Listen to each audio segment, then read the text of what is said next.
मैं आ रहा हूँ मानवी जी, मैं आ रहा हूँ आपके पास, बरखा आ रहा हूँ आपके पास। देखिए, कुल मिलाकर बात यह है कि अगर हम सिर्फ इस एल्विश यादव के मामले तक सीमित रहे तो इन्वेस्टिगेशन बहुत जरूरी है, शायन अली जी। लेकिन जब एक सोशल मीडिया इन्फ्लुएंसर की बात होती है, किसी एक बड़े सेलिब्रिटी की बात होती है, तो उसके लाइफस्टाइल की बातें हमेशा होती हैं। चूंकि आप खुद भी एक यूट्यूबर है, अच्छा खासा सक्सेस आप हासिल कर चुके हैं, क्या ये एक पार्ट ऑफ लाइफ का एक पार्ट हो जाता है जिसमें पार्टी हिस्सा हो जाती है? क्या पैसे कमाने की वो भूख इस तरह के स्टार्स में बन जाती है जिसके बाद वो इस तरह के भी कदम उठा सकते हैं जहां वो चीजें इलीगल तरीके से करें? शायन अली जी।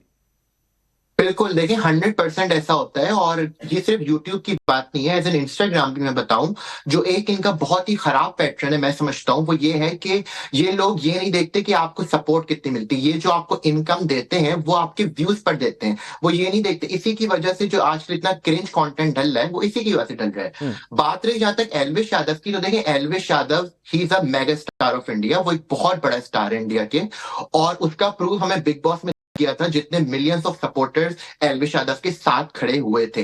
तो ऐसे ही किसी पर ऐसे इल्जाम लगा देना हमारे लिए तो बहुत इजी होता है, लेकिन बगैर किसी इन्वेस्टिगेशन के।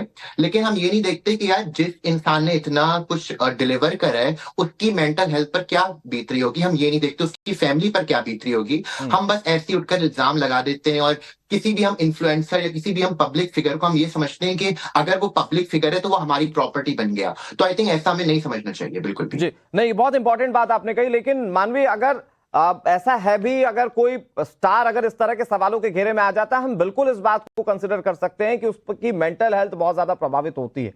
लेकिन दूसरा पहलू यह है कि कई बार इलीगल चीजें होती हैं जिसको काउंटर करना बहुत जरूरी है। जी देखिए, इलीगल चीजें होती हैं तो पहले जांच का विषय होना चाहिए और ऑफिशियल्स को कोई ऑफिशियल स्टेटमेंट देनी चाहिए। लेकिन मीडिया में आकर के पैनल ये सारा का सारा जो बैठ करके डिफेम नहीं करना चाहिए। और उसके चलते देखिए अभी डिफेम कौन कर रहा है यहाँ? तो आप अपनी बात कर रही हैं तो आप तो इमेज मेकओवर ही कर रही है ना। मीडिया ने वर्डिक्ट सुना दिया। दूसरी बात मैं आशुतोष जी से मैम, किसी ने वर्डिक्ट नहीं सुना है। सबसे फेयर काम जो है वो मीडिया करता है। मैं सबसे बड़ी बात आशुतोष जी से करना चाहती हूँ। उन्होंने कहा, एक सेकंड बरखा जी, मैं बीच में नहीं बोली, मुझे बोलने दीजिए। बरखा जी, मैं बीच में नहीं बोली, मुझे बोलने दीजिए। इनका फेडा डाउन करिए, मेरे को भी बोलने दीजिए। ठीक है बरखा जी, मैं आ रहा हूँ। बरखा जी, इसके बाद आऊंगा। चोच मत खोला करो, मुंह बंद रखो अपना। देखिए आशुतोष जी से मैं ये बोलना चाहती हूँ कि उन्होंने कहा भाषाई मर्यादा प्लीज ना भूलिए। नहीं बोली, मुझे भी बोलने दीजिए। आशुतोष जी, मैं आपसे सिर्फ ये पूछना चाहती हूँ, मेनका जी को कहीं पे भी ऐसा कुछ लगता है वो आकर हमेशा अपनी आवाज उठाती है। मैं आ रहा हूँ। इनका चुप करेंगे तो मैं बोलूंगी। ठीक है मानवी जी प्लीज अपनी बात को संक्षेप में खत्म कीजिए। लेकिन मानवी जी प्लीज भाषाई मर्यादा बना के रखिए।